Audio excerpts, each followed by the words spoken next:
মেলার দুই ছবি। পুরুলিয়া রঘুনাথপুরে যখন জমি ফেরতের দাবি অনিচ্ছুক কৃষকদের, তখন জমি জট কাটিয়ে মিষ্টি বাংলা হাব তৈরির কাজ শুরু বর্ধমানে।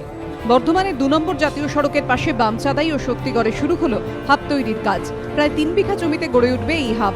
মঙ্গলবার সকালে কাজের সূচনা করেন বর্ধমানের জেলা সভাধিপতি দেবু টুডু ও জেলা শাসক সৌমিত্র মোহন। আজ থেকেই মিষ্টি হাবের কাজ আমাদের শুরু হচ্ছে। আর যে ধরনের এখানে যা মানুষের দরকার হবে, প্রয়োজন হবে কাজ করতে গিয়ে, বা তার যখন প্রকল্পটা তৈরি হবে, আমরা যারা এখানকার স্থানীয় মানুষ আছে তাদেরকে আমরা নিশ্চয়ই অগ্রাধিকার দেব প্রত্যেকটি জিনিসে। আমরা ভীষণ গর্বিত যে একটা পিছিয়ে পড়া মানুষেরা সরকারের প্রকল্পের জন্য শেষ করার জন্য যে উদ্যোগ, যে প্রচেষ্টা, এটা ধন্যবাদ জানায়। 2005 থেকে 2007 সালের মধ্যে বাম সরকার আলিশা ও বামচাঁদাই মৌজায় 10.67 একর জমি অধিগ্রহণ করে।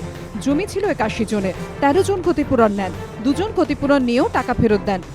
গত মাসের 5 তারিখ বর্ধমানের সংস্কৃতি লোকমঞ্চে প্রশাসনিক সভায় ওই জমিতে মিষ্টি বাংলা হাব তৈরির কথা ঘোষণা করেন মুখ্যমন্ত্রী। সেই মতো কাজও শুরু হয় উল্লাসের জমিতে, কিন্তু 31 আগস্ট সিঙ্গুর রায় বের হওয়ার পরের দিনই বেঁকে বসে জমিদাতাদের একাংশ। প্রকল্প এলাকায় বিক্ষোভ দেখাতে শুরু করেন তারা।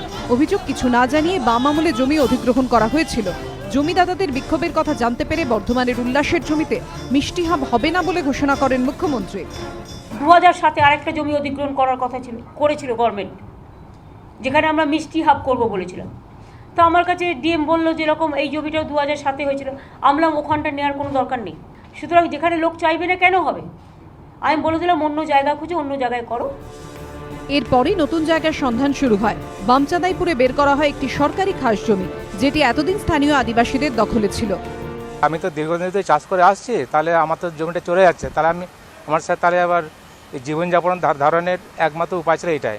তো ওনারা বললেন কোনো চিন্তা নেই, আমাদের সঙ্গে যোগাযোগ করতে বললো। ওনাদের সঙ্গে ওনারা ক্ষতিপূরণ যথাসম্ভব দেবেন। বামচাঁদাইপুরের পাশাপাশি শক্তিগড়েও চিহ্নিত করা হয় জমি।